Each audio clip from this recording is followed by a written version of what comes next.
Անվտանգություն, խաղաղություն, Շուշիի ու Հադրութի դեօկուպացիա։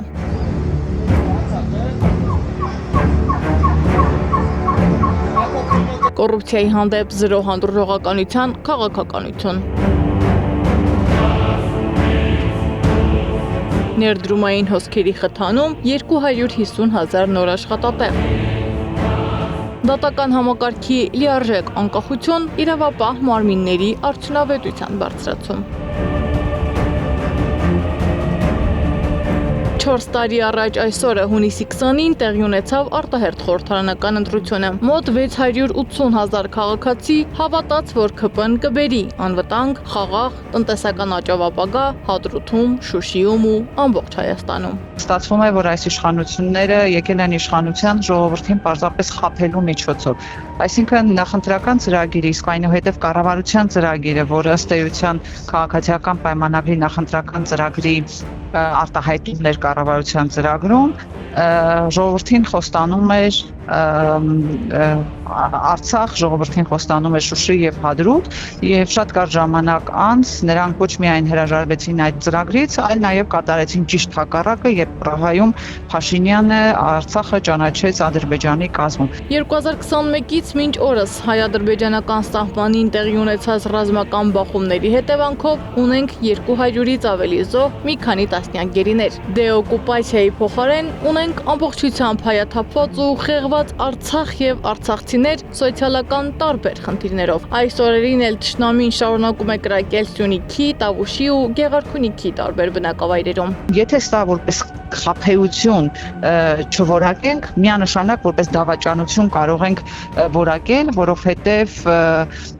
մարդկանց մի խոստում տալով իշխանության գալ եւ կատարել ճիշտ հակառակը, դա դավաճանություն է եւ ոչ այլ ինչ։ Տարբեր ամբիոններից ամենաբարձրը կոռուպցիայի դեմ բղավող իշխանության ղեկավարման վերջին 4 տարիներին էլ ամենաշատն են կոռուպցիաների դեպքեր գրանցվել պաշտոնյաների շրջանում։ Հայաստանի Հանրապետության էկոնոմիկայի նախկին նախարար Վահան Քերոբյանից մինչև Երևանի քաղաքապետարանի տարբեր աշխատակիցներ։ Վերջին 4 տարիներին Հայաստանում արձանագրվել է 150-ից ավելի կոռուպցիայի դեպք պաշտոնյաների մասնակցությամբ։ Պետք է խորհուրդ տամ բոլորին պարզապես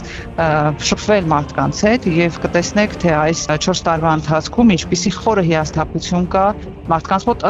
ընդ որում նաև այն քաղաքացիների, այն 680,000 քաղաքացիների, ովքեր իրենց ձայնը տվել էին Նիկոլ Փաշինյանին եւ իր թիմին։ Հայաստանում ներդրումային մեծ հոսքերի 250,000 նոր աշխատատեղի մասին խոստումներ տված իշխանությունն այսօր կալանավորում է ներդրողին, փակում նրա ստեղծած աշխատատեղերը։ Մեկ այլ ներդրող էլ Բաքվի բանտում է նախընտրական ծրագրից շեղված իշխանության պատճառով, ասում է զրուցակիցս։ Հիմա մենք շատ արագ դառնում ենք կլասիկ բռնապետություն։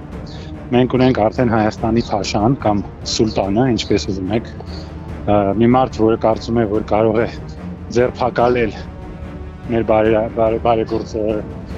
մեր բիզնեսմեններից մեկին, բարարներից մեկին, որը ուղղակի ասել է, որ սատարում է մեր եկեղեցուն։ Այսինքն մեր մոտ անգամ խոսքի ազատություն կա։ Մենք դարձել ենք կլասիկ թավշյա բռնապետություն եւ պլյուս մեր ղեկավարը ցավոք սրտի ոչ adekvat վիճակում է։ Իրավապահ մարմինների արդյունավետության բարձրացում միայն այս ոլորտում են ներդրումներ եղել, ասում է փորձագետը։ Իրավապահ մարմիններն ամբողջությամբ ենթարկվում են Նիկոլ Փաշինյանին, ծառայում են մեկ անձի՝ Փաշինյանի համար։ Իմ կարծիքով իհարկե կեղծվելու է ընտրությունը, ինչպես կեղծվեց անցյալ ընտրությունը, տեսակ ինչ մեթոդներ են կիրառում, տեսակ Գյումրիում ինչ մեթոդներ կիրառեցին։ Կարծիքով մեծ գումարներ են բերվելու այստեղ Թուրքիայից, Արևմուտքից, Եվրոպայից, որպեսզի էլի մեր ժողովրդին ապակողնորոշեն, էլի սուտ խոստումներ տան, որ մենք Եվրոպայի անդամ կդառնանք,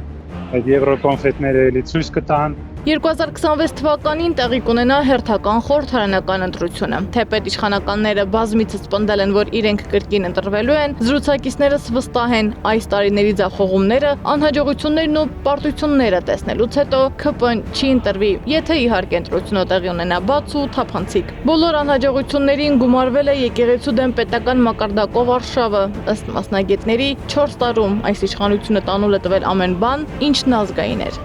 Սեդամակարյան, Գեղամ Ղազարյան, ABC Media։